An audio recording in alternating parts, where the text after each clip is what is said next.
mina ngenza isibonelo ukuthi ngaphesheya. Okay. My apologies, counsel. He was just making an example. Me? Itaxi akazi linga kuphi maqhamuka laphana. Akazi liye Tembisa South. The taxi did not drive towards the Tembisa South on that day. Like langa kuphi ke? Yahamba nje ngendlela engayi police station, yahamba ngoba ngangazi nokuthi iya kuphi mina. The taxi took a different route which was not even going closer to the site that I knew, and I did not even know as to where the taxi was driving. Ngayibona isingena kwenye indawo kuthiwa kuseHlonelkope ema-ofisini ngathi ama-office ama-TRT. I then saw the taxi entering at a certain place. I think it is an office of TRT. Team Kamala Kona? Hlonelkope. Yes. So ila engafika khona mangifika bangifaka kwenye indawo ine carpet so phansi le ndawo yakhona le open space nje mari indawo yakhiwe ama office mari kwangenalutho phakathi. It is where I arrived with them, and then they took me inside a certain place which there was a carpet on its floor, and then it looked like a designated area, a place which had offices around. Thank you.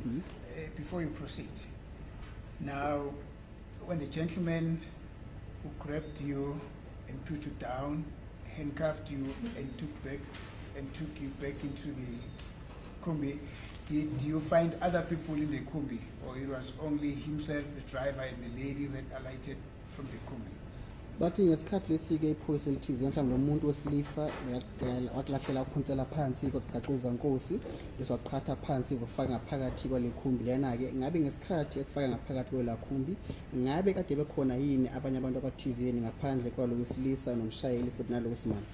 Babe bathathu kuphela babengekho abanye. There were only 3.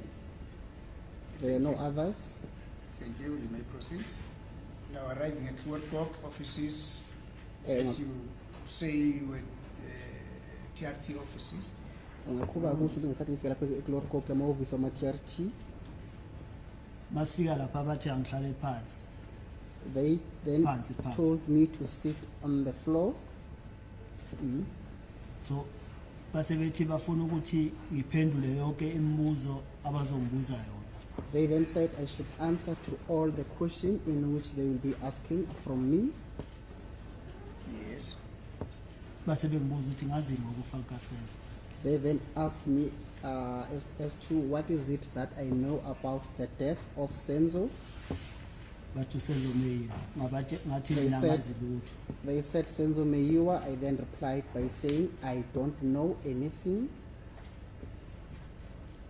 So bathi mina ngabulala Senzo Meyiwa bathi mina ngazi ngibulala Senzo Meyiwa. They then said to me, I killed Senzo Meyiwa, and I replied back to them by saying that I never killed Senzo Meyiwa. Base bethi uma ngithi mina ngazambulala Senzo yini ngisuse Phosphorus. They then said, if I am saying that I did not kill Senzo Meyiwa, what is it that made me to move from Phosphorus? Ngabatshela ukuthi ukusuka kwami ePhosphorus ngisuke ePhosphorus ngoba ngaphelwa umsebenzi. So uma ngiza ngapha ngizofuna umsebenzi. Ngapha kunendlela engcono yokuhamba uma ufuna umsebenzi inestimela ngapha. Kanti ngale ePhosphorus akunastimela. I then said that the reason that made me to move away from Phosphorus is because I was out of employment, and then I went to the site in which they got me because I wanted to look for new employment, and then there were other means of traveling when I was going to look for employment because of there were trains that they were moving in and around that site, unlike in Phosphorus. Ngoba kuyikuthi bathi ngiyabaqhaphaza ngibenza ilimi. They then said to me, I am taking them for nothing. No, Uma sifika lapha kwase safica abanye abasabaficayo lapha eHlonelkope. Kwangese sibona labo boyi3.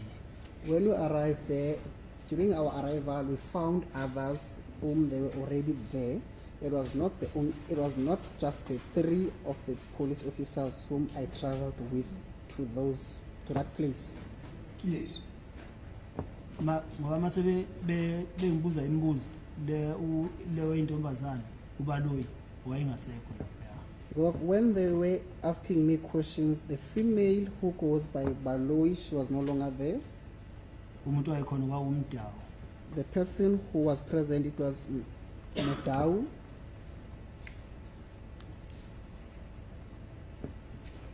Let me get this, Mr. Sibia. The lady who was involved in your arrest at Tembisa, you subsequently came to know her as Miss Baloi. Athi umeli manje ufisa ukuthola lokho kahle ukuthi intombazana noma mhlawumbe usimame owakubopha ngesikhathi ethi bosho Tembisa wagcina umazi ngokuthi ke ubaloi. Yebo ngagcina kumazi ngokuthi ubaloi. Yes. And one of the gentlemen who was involved in your arrest at the same place, you came to know him as Mr. Mtao. Bathi futhi ke oyedwa ke walabalisa kade bekhona ngesikhathi kade uboshwa lapha ke Tembisa naye wagcina umazi ngokuthi ku uMdau. Ngagcina kumazi ukuthi umdawu. Yes. Thank you. Now you say, when the questioning about your involvement in the death of the deceased in this case started to happen, Miss Baloi was no longer there. Uthi ngesikhathi ade beqala ukubuza ke imibuzo ke owesimame ade kubaloi kade angekho. Base bengifake lapha bembuza imibuzo ubaloi akabangabikho lapha ya.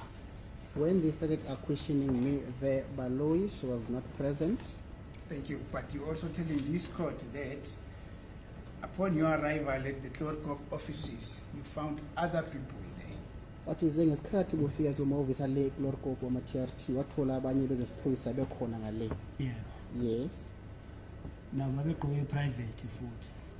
Yes, and then they were wearing their civilian clothes. And did you ultimately get to know who those people were? Ngayibagcina ke ubazile ke labo owafinca bekhona ngale kulamahhovisi akhona. Angibazanga. No, I did not. Okay, then proceed. Ungaqhubha ke mnumzana ngobufakazi bakho. Mangibatshela ukuthi ngasukela ukuzofuna amatoho ngapha. Bathi ngibenza ilimi. So ilapho omunye ngihleli phansi kanje ama handcuff la omunye ongigqoka ama handcuff ngobe phakathi kwezandla ogqoka ama handcuff ngonyawo lwakhe so. My lord, as I was there and then as they were busy asking me those questions and then after I informed them that I don't know anything about the death of Asenzo Meiwa, they then said I'm taking them as idiots. And then one of them then came at the back and then I was handcuffed as I was seated down. He then placed his leg in between my arms where I was handcuffed. Yes. Yeah. Oh. Naye lokho engigqobile kubuza ukuthi ngazi ngokufa kaSenzo Meiwa ngimtshela ukuthi angazi lutho so wagcina bethatha iplastiki baphinde bangivala ubuso bangivala umoya bevala amakhala. As he was stepping on me, Yes. and then one of them ended up taking a plastic. He then covered my face, ubuso wakho nakuphi? Nekhanda, amakhala. Or he then covered my nose with a plastic. Ngasakhona ukuphefumula noma ngilala phansi abaye bengigqoka ngeenyawo.